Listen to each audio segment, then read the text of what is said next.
neste momento, Deus, através desta emissora, leva até você mais um programa de fé, com mensagens, hinos e orações a seu favor.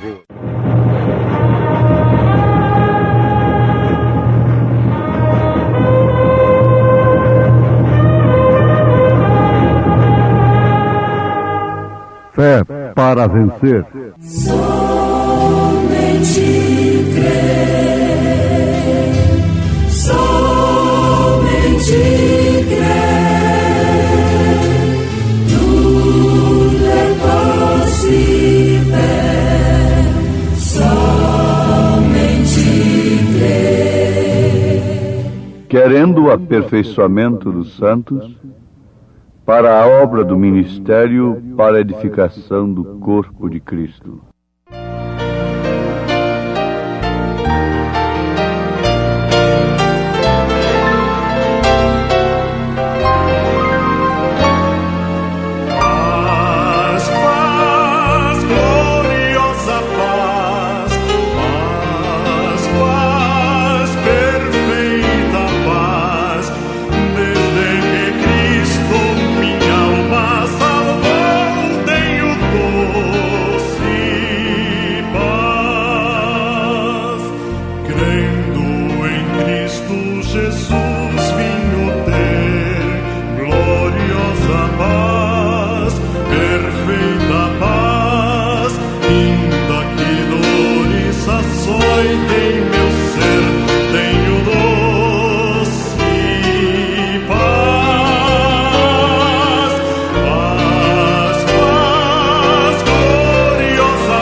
Antes, vamos lembrar de que desprezar os tipos, os símbolos, significa desprezar o real, aquilo que o símbolo aponta, simboliza. E a Bíblia Sagrada é escrita em parábolas, em símbolos. A mulher, por exemplo, na Bíblia Sagrada, é um tipo da igreja. Pelo estado da mulher, você conhece o estado da igreja. O homem é o tipo da palavra. E pelo estado da mulher, você conhece que tipo de palavra ela tem. Pelo tipo de homem que ela tem. Não importa que nos qualifiquem de tipologistas, mas a verdade é que um tipo mal interpretado gera uma confusão, na verdade. Gera uma coisa que não edifica a fé, mas um tipo, na mão de um verdadeiro profeta, aquilo cumpria e cumpre exatamente. No caso de Rebeca, por exemplo, os incrédulos acerca do profeta desta era, desse ministério poderoso de Elias, para nós nesses dias, interpretam Eliezer, o mensageiro de Abraão a Rebeca, como um tipo do Espírito Santo. Mas eles falham redondamente. Ali está um tipo do mensageiro, que foi, por sua vez, transportado pelo camelo. O camelo é um símbolo, neste caso, do Espírito Santo, transportando pela sua força e seu poder de transportar, tendo água suficiente em si para atravessar o deserto, transportando a noiva para o encontro com o noivo. Falhar nesses tipos é falhar na fé, é ter uma fé errada. Por isso nós precisamos de pastores, precisamos de evangelistas, precisamos de mestres, precisamos de apóstolos, precisamos de profetas. Ah, mas a lei durou até João, e também os profetas, disse Jesus. Sim, o próprio Jesus foi um profeta depois de João. São Paulo foi um profeta. O profeta da lei, o último, foi João, na verdade. Encerrou ali. Mas da graça, não. Ali tinha que iniciar. Estava começando ali agora. João era um anjo da aliança, que veio adiante do Senhor, preparando o caminho para introduzi-lo. Desde então nós temos profetas da graça, não para pregar a lei, não para tomar o tipo como sábado e prender o povo no tipo, mas para mostrar que aquilo que o sábado simbolizava veio, que é descanso, e que no primeiro dia o molho foi movido sobre a igreja. Ele ressuscitou. Ora, Paulo disse que ele mesmo deu, o Senhor deu, uns para apóstolos, outros para profetas, e outros para evangelistas, e outros para pastores e mestres, doutores, não é? Querendo o aperfeiçoamento dos santos para a obra do ministério, para a edificação do corpo de Cristo. O corpo de Cristo depende desses 5 ministérios. para o seu aperfeiçoamento. Se eu não reúno em mim estes 5 ministérios, eu tenho que sair da porta, porque se eu tentar exercer um ministério que eu não tenho, ser um mestre quando eu não sou, não importa o quanto eu seja verdadeiro como pastor, mas como mestre eu serei um falso. Se eu tenho um ministério de evangelista, na verdade um pastor pode fazer a obra de um evangelista. Um homem comissionado por Deus pode fazer a obra de um evangelista por um determinado tempo, ou como Deus queira. Mas se ele não tem esta comissão de Deus, ele se torna um falso mestre, um falso pastor. Se ele é um evangelista e não é um pastor, o evangelista não faz a obra de um pastor. Ele prega para aquele homem sem Deus o arrependimento. Ele é um homem que está ardendo como uma bola de fogo. Ele corre a uma cidade e prega a sua mensagem, ganha pecadores, faz ali um avivamento, como em Atos dos Apóstolos, Filipe fez lá em Samaria.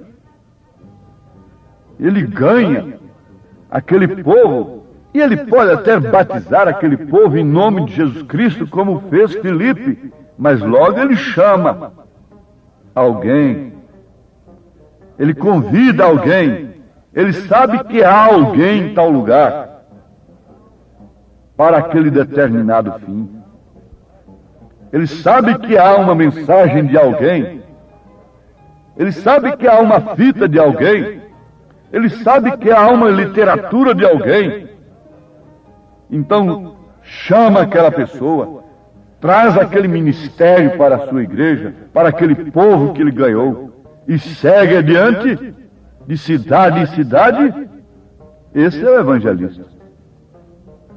O mestre é um homem especial. Ele se assenta sob a unção do Espírito e está capacitado para tomar as palavras e juntá-las pelo Espírito, que o pastor ou o evangelista nenhum poderia comparar com ele. Não. Ele é chamado, ele é constituído por Deus como um mestre para esse ministério, que sem o qual a noiva não se aperfeiçoará, a igreja não alcançará a perfeição. Por isso vocês veem, um credo, um dogma nunca poderá levar o povo ao arrebatamento. Pode moralizar, pode tirar tóxico, pode tirar fumo, pode tirar álcool, fazer um bom cidadão, tudo isto, mas levar ao aperfeiçoamento para o arrebatamento, isso não. Isso é para quem Deus chama. Mas quem poderia reconhecer tais ministérios? Eu poderia? Nós poderíamos, todos juntos, os ministros, os pastores, os pregadores, todas as denominações, reconhecerem que Deus de fato tem enviado profeta para o seu povo nesta era, tem enviado apóstolos, tem tido pastores verdadeiros que nasceram pastores e que antes de receber a autorização de homens, ou ao invés disso, foram cheios do Espírito Santo para este determinado fim. Vamos reconhecer um grande evangelista nesta era, como Billy Graham. Que grande evangelista, que anjo de Deus. Ele tem um ministério especial. Nós reconhecemos que Billy Graham é um grande evangelista. Ele é um homem de Deus. Ele é um anjo de Deus para pregar às nações, a políticos, a sociais, a todos os homens. Mas ele não tem um ministério de cortar com a palavra e preparar o povo para o arrebatamento. Ele não tem esse ministério, ele próprio reconhece. E ele diz: eu venho aqui e ganho 30 mil almas. Daí um ano eu volto ali e não existem nem 30. Por quê? Porque falta pastores comissionados como ele foi comissionado por Deus para ser um evangelista. Porque falta mestres, porque falta profetas. Ele declarou. E William Branham é um profeta de Deus. Ele declarou. Independente de sua declaração, eu creio que William Branham é um profeta de Deus. Não pelos sinais, não por conhecer pensamentos e revelar segredos dos corações apenas, mas por causa de sua mensagem. Mensagem de profeta. Mas a estas alturas nós estamos tomando conhecimento da grande necessidade do momento. E todos estariam bem, cada um no seu posto do dever, se não se pusessem na porta segurando o povo só em torno de si e vivendo somente em função de seu próprio ministério, de seus cuidados, de seu futuro e do futuro de seus familiares. Ó, irmãos, Deus está nos advertindo em tempo disto aqui. Se Ele deu alguma coisa para o aperfeiçoamento desta noiva, e nós fecharmos as portas para isto que Ele tem enviado, para estes dons especiais, de Efésios capítulo 4, versículo 11, Ele tratará com cada um individualmente. Ele próprio arrancará os seus eleitos de qualquer cerca, quer seja de lá ou de cá, quer seja de onde for. Ninguém segurará os seus eleitos dentro de qualquer círculo formado por mim mesmo para segurar o povo ao meu redor. Então aí está o evangelista, ali está agora o apóstolo. O apóstolo também é um homem especial. Ele é um ordenador. Ele chega aqui, tem um problema ali. Deus lhe dá uma autoridade suprema de não deixar aquilo ir de água abaixo. Mas ele é um homem que tem unção para pôr as coisas em ordem, para apurar os fatos, para chamar uma junta a um julgamento das coisas, e Deus provar que aquela decisão foi dele e não do homem. Ele é um homem enviado por Deus para pôr as coisas em ordem. Este é um apóstolo. Não precisa ninguém estar dizendo: fulano é apóstolo, ciclano é evangelista, aquele outro é o pastor, aquele fulano é mestre. Não precisa disso. Pelos frutos se conhece a árvore. Agora o profeta. O profeta é um homem especial. Um profeta é um homem a quem a palavra de Deus vem, porque o profeta está feito assim, vida. É que seu subconsciente e sua primeira consciência estão tão juntas que ele não necessita de dormir para sonhar seus sonhos. Ele o vê quando está desperto. Agora, isso é algo que Deus tem que fazer. Ele vê o que vai suceder. E se ele é um profeta de Deus, ele vê tudo conforme a palavra de Deus. Porque há muita gente no mundo que pode ver coisas. Mas eu estou me referindo ao profeta de Deus, vindicado por Deus. Um profeta prevê as coisas que vêm a longa distância. O profeta Isaías viu uma virgem concebendo. após 800 anos quase do seu tempo, ele vê lá no futuro. O profeta vê a taça da ira de Deus cheia, antes que esteja completamente cheia. E ele então vem e avisa o povo. Assim diz o Senhor. E ele passa. Ele vai embora. Mas a sua palavra fica. Ele diz: Deus vai destruir esta cidade. Se não houver arrependimento, ela será destruída. Nós temos o caso de Jonas e outros casos. Agora eu pergunto: o jactancioso século não precisa de um profeta? Responda. Você não gostaria, meu irmão, minha irmã, meu caro ministro, de ter um homem, de conhecer uma mensagem que vem com assim diz o Senhor, e coisas que a gente mesmo não possa entender, mas a gente crê? Você não gostaria? Ou que descanso isto traduz para um membro comum da igreja? Ele se assegura numa palavra como entre a vida e a morte. Sim, você não gostaria de ter esse descanso? De ter a sua fé baseada no fundamento verdadeiro dos apóstolos e dos profetas? Você gostaria, sim. Pode ser que haja algo na sua frente, tentando te atrapalhar. Mas diga: Senhor, tira esta pedra da minha frente.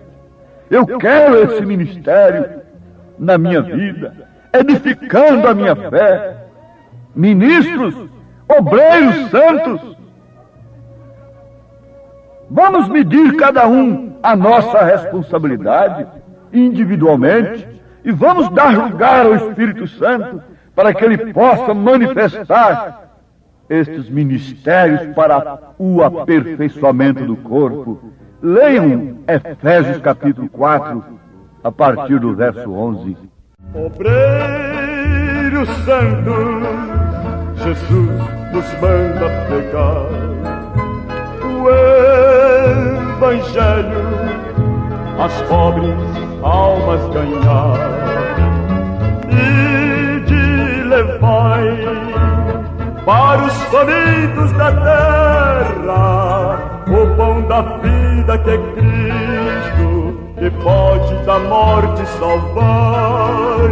Jesus, Jesus, nos guia nesta jornada. Quem tem Jesus tem tudo, quem não tem Jesus não tem nada. Jesus, Jesus, nos guia nesta jornada. Quem tem Jesus tem tudo.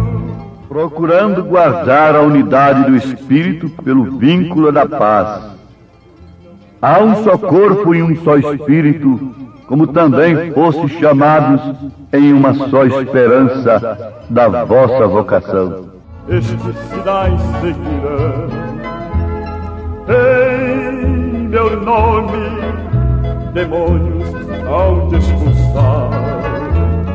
Diga no seu coração: meu Deus, eu estou disposto, disposta a crer neste ministério tremendo do Espírito Santo que o Senhor tem nos enviado para a nossa perfeição, em nome de Jesus Cristo. Amém. Hoje tivemos uma maravilhosa escola bíblica dominical lá na igreja Tabernáculo da Fé, às 8 horas da manhã, todos os domingos, como sempre, né? Todos os domingos, escola dominical. Hoje tivemos uma maravilhosa escola dominical com toda a igreja. Quem esteve ali foi ricamente abençoado. Sim, e à noite, daqui a pouco, 1 hora da tarde, teremos o trabalho com a mocidade, às 5 horas da tarde, companheirismo, e às 18 horas, o grande culto de cura divina e libertação. Leve sua família ali, no Novo Gamo, bairro Pedregal, ali no entorno de Brasília. Hoje à noite, às 18 horas, grande culto de cura, de libertação, ali na igreja evangélica, o Tabernáculo da Fé, na quadra 479, lote 16, ali no Novo Gama, fica ali aos fundos do supermercado da mamãe, no bairro Pedregal, viu? Aguardamos você hoje à noite, às 18 horas, grandioso culto abençoado, cura, libertação, pregação da palavra, louvores. É bênção estar no Tabernáculo da Fé. Hoje à noite aguardamos você com toda a sua família ali, viu? É bênção para você. Não desligue seu rádio. Olha, você pode acessar nossa página. Todos os nossos cultos e nossos programas de rádio são transmitidos através de nossa página na internet. Acesse aí, tabernaculodafebrasilia.org.br. Deus os abençoe, não desligue o seu rádio. Teremos mais meia hora de programação. Fé para vencer ao seu favor.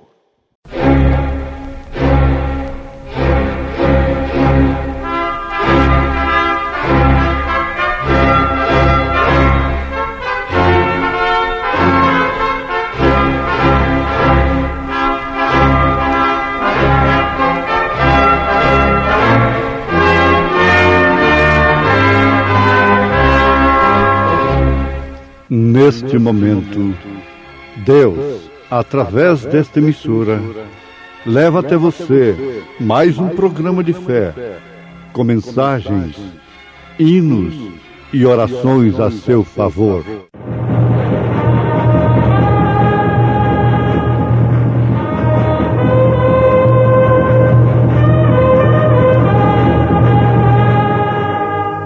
Fé para vencer. Somente crer, somente crer, tudo é possível, somente crer, somente crer, somente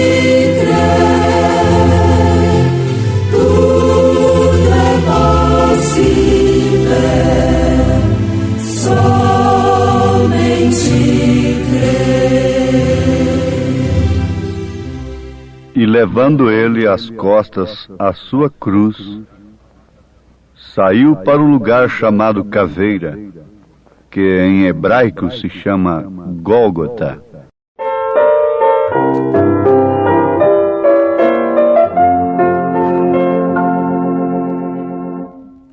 Amigo, considera grande dor quando na cruz sofreu teu Salvador, e no madeiro a maldição levou, trazendo salvação ao pecador.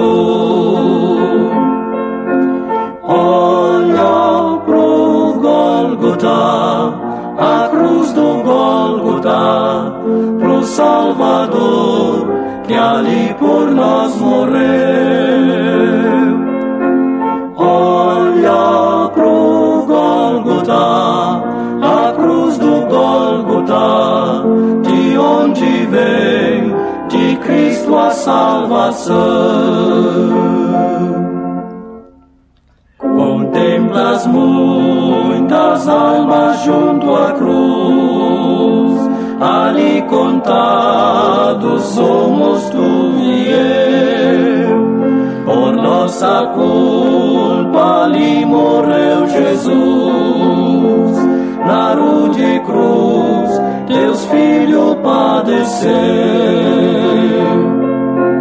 Olha pro Gólgota, a cruz do Gólgota, pro Salvador que ali por nós morreu. Olha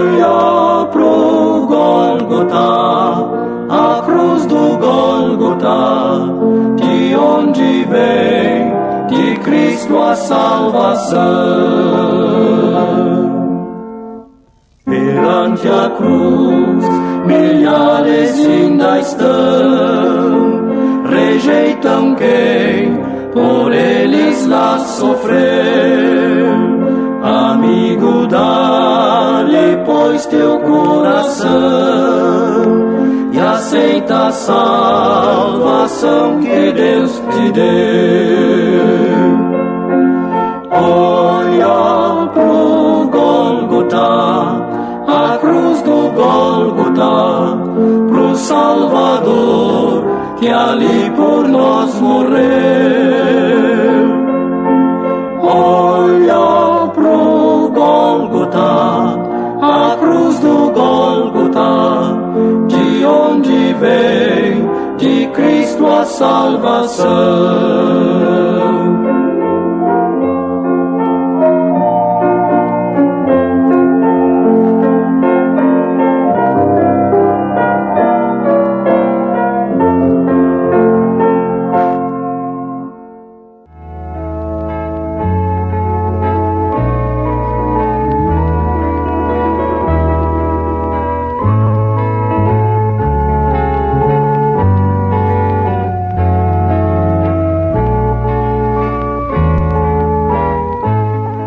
Levando ele às costas a sua cruz, saiu para o lugar chamado Caveira, que em hebraico se chama Gólgota, onde o crucificaram, e com ele outros dois, um de cada lado, e Jesus no meio.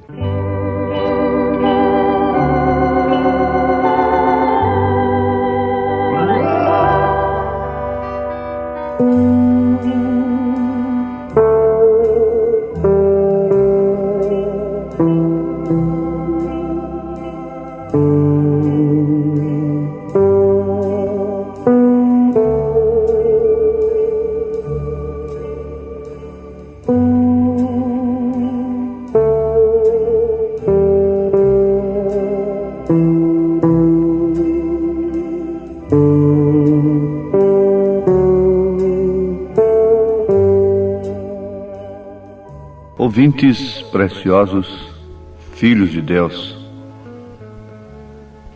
nós encontramos nas Escrituras o quadro perfeito da aniquilação do próprio Deus, que, sendo em forma de Deus, não teve usurpação ser igual a Deus, mas humilhou-se até a morte e morte de cruz. É muito conhecido este quadro, que por sinal deixa todo mundo inexcusável. O crucifixo está espalhado por toda a terra, em todos os lugares, para homens e mulheres, pagãos e chamados cristãos, saberem que Cristo morreu, tomou sobre si a cruz,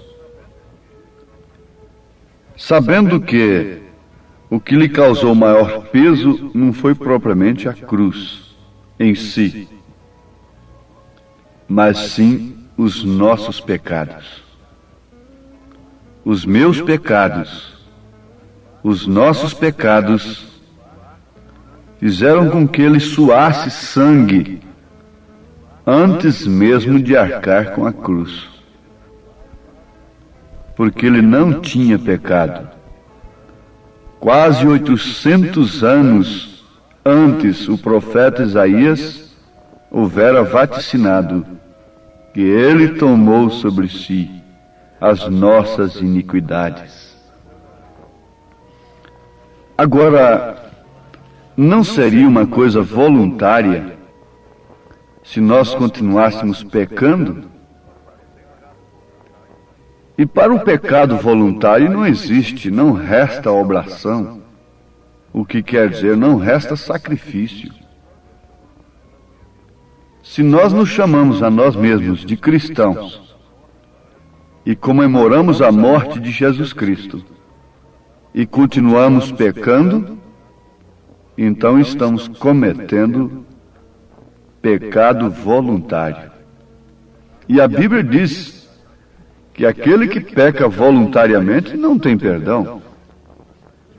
Isto é verdade, porque está fazendo conscientemente.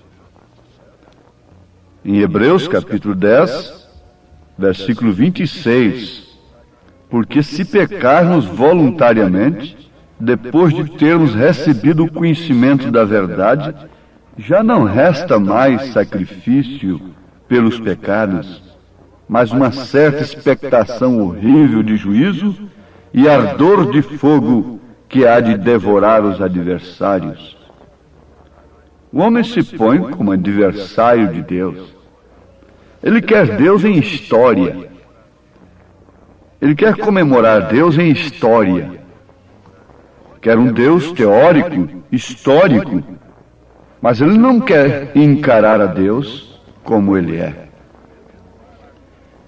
Naquele mesmo quadro, lá naquele cenário do Calvário, nós encontramos dois homens crucificados ao lado de Cristo, sofrendo as mesmas dores, fisicamente falando. E um deles reconhecendo que merecia aquilo, mas que Jesus não. Enquanto o outro dizia, bom, se ele é Deus, então que salve-se a si mesmo e nos desça daqui, faça alguma coisa por nós. Aqueles dois ladrões crucificados aos lados de Cristo, uma à esquerda, outra à direita, significam, respectivamente, as duas classes de pessoas que temos na Terra. Porque só existem duas classes de pessoas, uma salva e outra perdida. Não existe meio termo. Um porque é bonzinho, isso, aquilo, outro. Não. Duas classes apenas. Só existem duas religiões, uma verdadeira e outra falsa. E uma é justamente essa que está levando o homem a dizer que Deus é um bom pai, e que Ele é poderoso, e que pode nos salvar. Ora, todo mundo está crucificado. Um do lado direito e outro do lado à esquerda. Aquele ladrão crucificado do lado direito representa os salvos, os arrependidos. Representa aquelas pessoas que não vão para um suposto purgatório, que não vão para uma suposta reencarnação, coisas incompatíveis com o princípio bíblico e com o real significado da morte de Jesus Cristo. Se nós cremos na morte de Jesus, por que então admitirmos outros meios de salvação após a morte? Jesus disse para aquele ladrão arrependido, hoje mesmo estarás comigo no paraíso. Não tinha nenhum processo para ele depois da morte. E o outro pereceu. Indubitavelmente não há meio depois da morte. Há sim uma expectação, ou esta expectação que o homem vive hoje. Ele não pode encarar a morte, ele não pode pensar na morte. Essa mulher tão vaidosa como é, fala para ela sobre a morte. Ela tem temor. Isto é certo.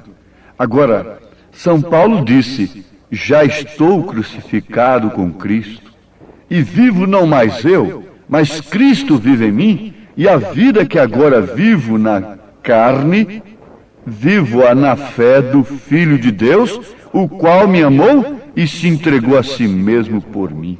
Não aniquila a graça de Deus, porque se a justiça provém da lei, segue-se que Cristo morreu debalde. Se a justiça procede da lei, se a justiça procede de outros métodos, de outros recursos de salvação, então quer dizer que Cristo morreu debalde, em vão. E para que então comemorar a sua morte?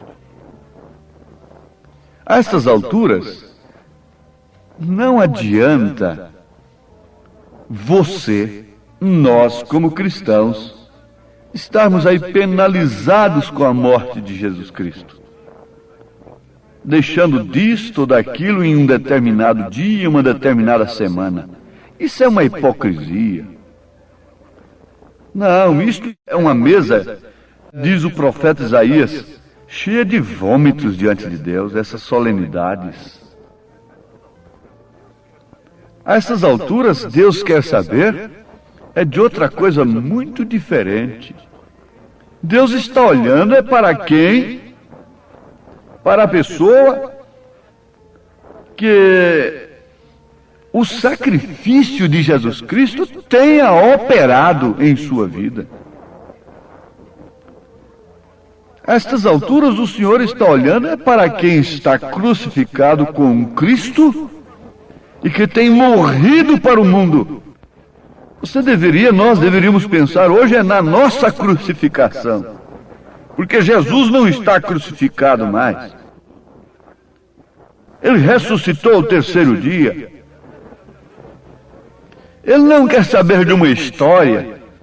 Ele não se leva por isso que os homens se levam, porque comemorarem sacrifícios, eventos, heroísmos de heróis do passado, memórias, estas coisas. Não, Deus não é assim. Jesus Cristo está tão vivo, o quanto ele estava antes da morte. Agora, você pode dizer com São Paulo, estou crucificado com Cristo? Mas em que sentido? É para que a vida que você vive agora na carne, bem entendido, na carne, você possa vivê-la na fé do Filho de Deus, não da fé da tal igreja, da tal denominação, da tal tradição, do papai, da mamãe, da vovó, do bisavô, mas na fé do Filho de Deus. A vida que vivo agora. Não é a tradição que eu tenho agora. Não é a religião que eu tenho agora. Paulo está dizendo, mas é a vida que eu vivo agora. Se isto não é assim, então debalde foi a morte de Jesus. Jesus Cristo é o Verbo. O Verbo é a palavra é Cristo. Agora, crucificaram a Cristo há quase 2000 anos atrás. Religiosos, homens religiosos, tradicionais, crucificaram a Cristo. E todo mundo diz, que homens maus, que perversos. Eu quero vos fazer uma declaração. Um sacerdote daquele tinha vida muito mais pia, mais reta, mais justa do que a maioria dos sacerdotes que estão hoje comemorando a morte de Jesus Cristo. E eles crucificaram a Cristo. E este século crucificou a Cristo novamente, porque Cristo é a palavra. No princípio era o Verbo, e o Verbo estava com Deus, e o Verbo era Deus. O Verbo é a palavra. É uma palavra que expressa um pensamento. Antes de ser uma palavra, é um pensamento.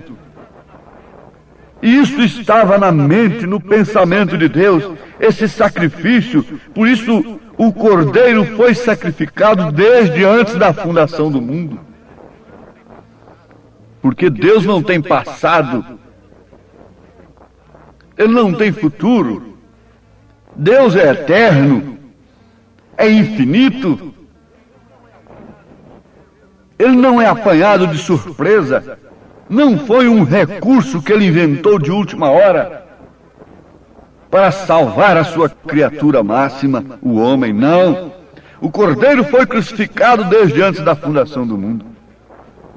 Agora ele sabe, e todos que têm a revelação divina sabem perfeitamente que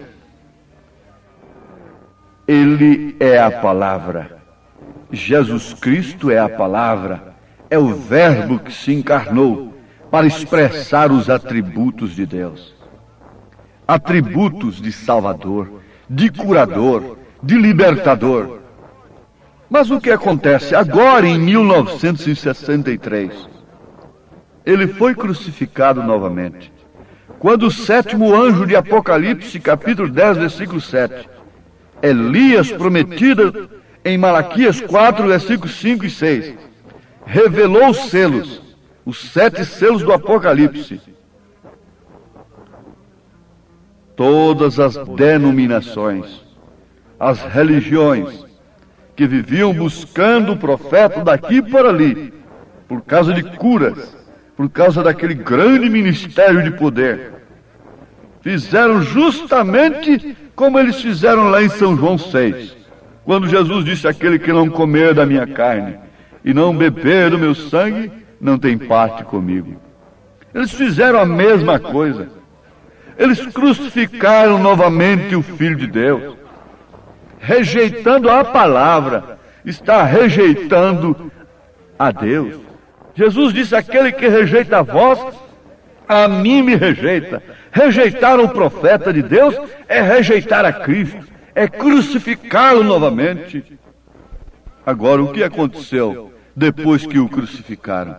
Eles continuaram em suas tradições religiosas. O mesmo está acontecendo agora. É a mesma coisa. Mas tem uma coisa: depois que eles crucificaram a Cristo, eles não viram-no mais. Eles só viam Deus através de suas tradições. É o mesmo agora. Mas quem tem aceito esta mensagem, a mensagem do profeta desta era, vê a Bíblia de uma forma diferente. As mulheres veem a palavra de Deus de uma forma diferente.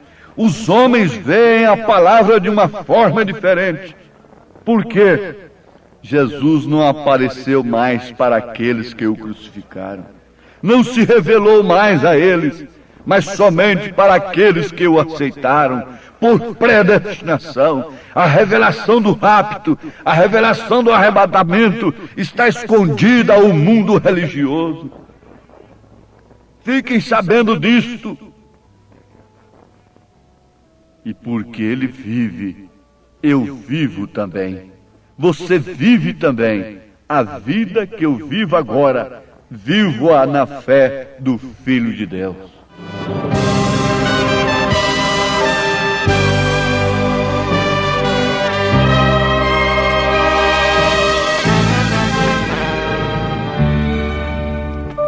Deus enviou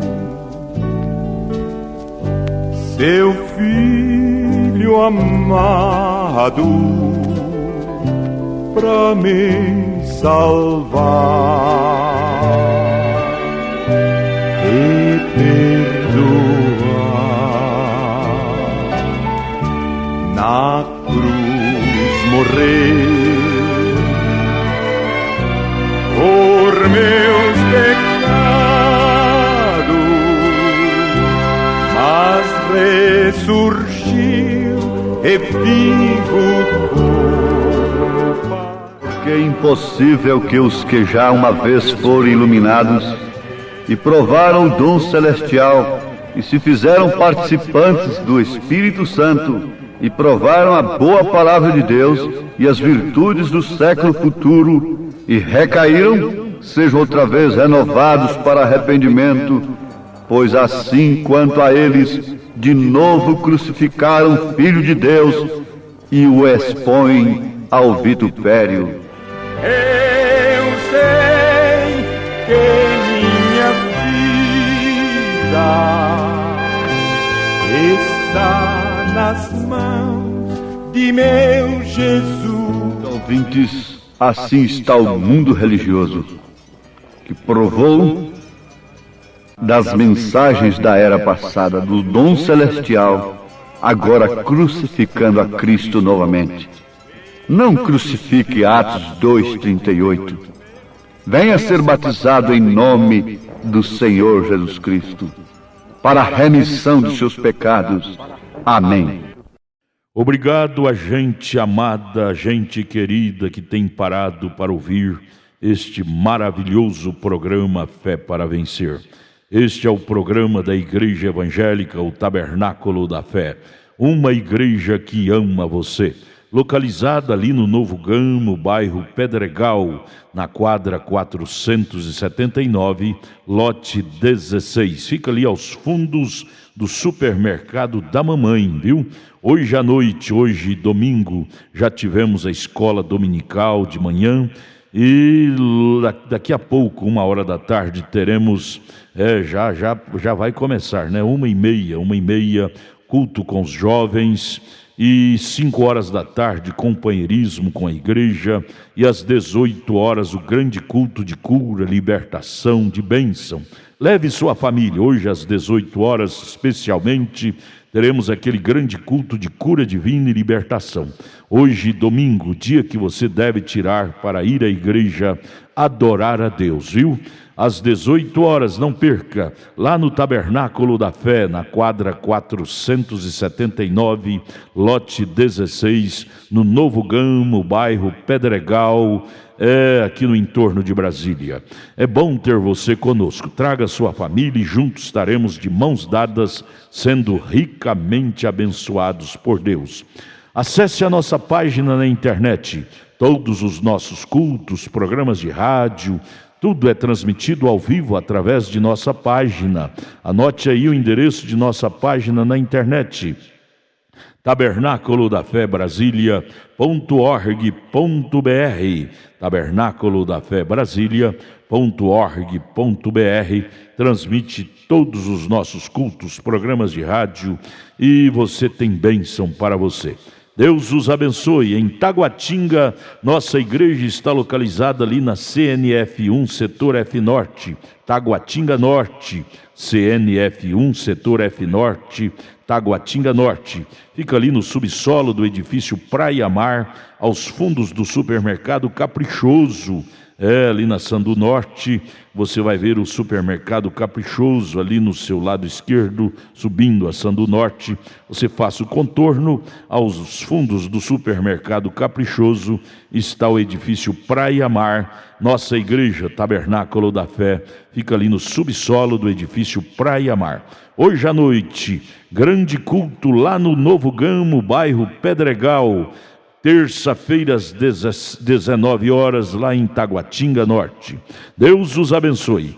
Venha estar conosco. Tudo o que queremos é te ajudar, se levantar em Cristo Jesus. Abraço, volte a nos ouvir amanhã aqui por esta emissora, neste mesmo horário, se o Senhor nos permitir, com fé do Filho de Deus, a fé que vence o mundo.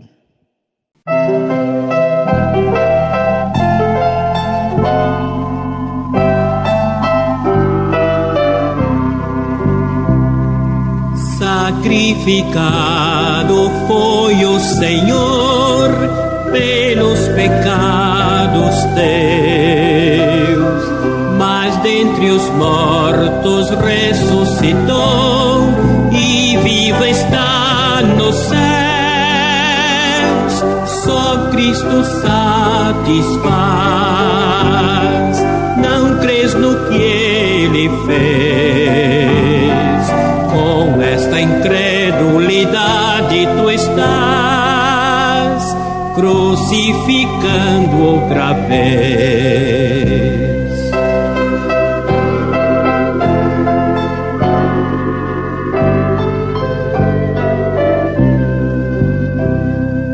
O pecador que a Cristo não tem, já condenado está. E quando for sem Deus para o além, o céu não herdará. Só Cristo satisfaz. Não crês no ele fez. Com essa incredulidade tu estás crucificando outra vez.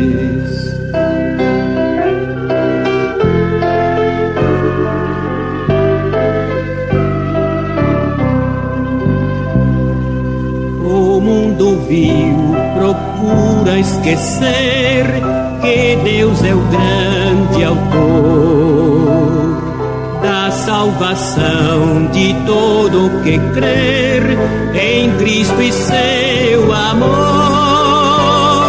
Só Cristo satisfaz, não crês no que Ele fez. Com essa incredulidade tu estás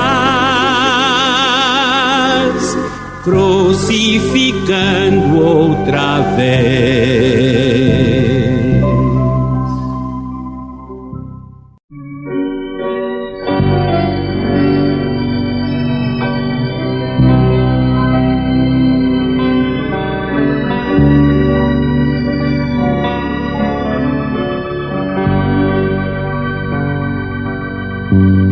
Minha alma veio pra resgatar, o bom Jesus do céu baixou, e em meio do negror do mar, sua graça me salvou. Sim, foi Jesus, sim, foi Jesus, que com seu braço me amparou. Não vivo em trevas, vivo em luz. Sim, foi Jesus quem me salvou. Antes de abrir meu coração, por longo tempo me chamou, mas quando ouvi e o aceitei, sua graça me salvou. Sim, foi Jesus, sim, foi Jesus, que com seu braço me amparou. Não vivo em trevas, vivo em luz. Sim, foi Jesus quem me salvou.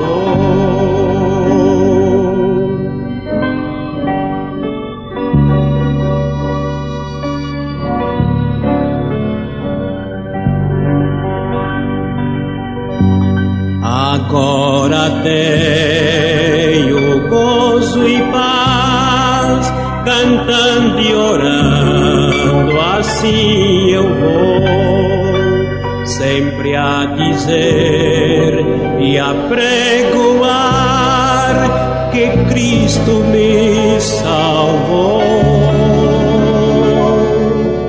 Sim, foi Jesus, sim, foi Jesus, que com seu braço me amparou.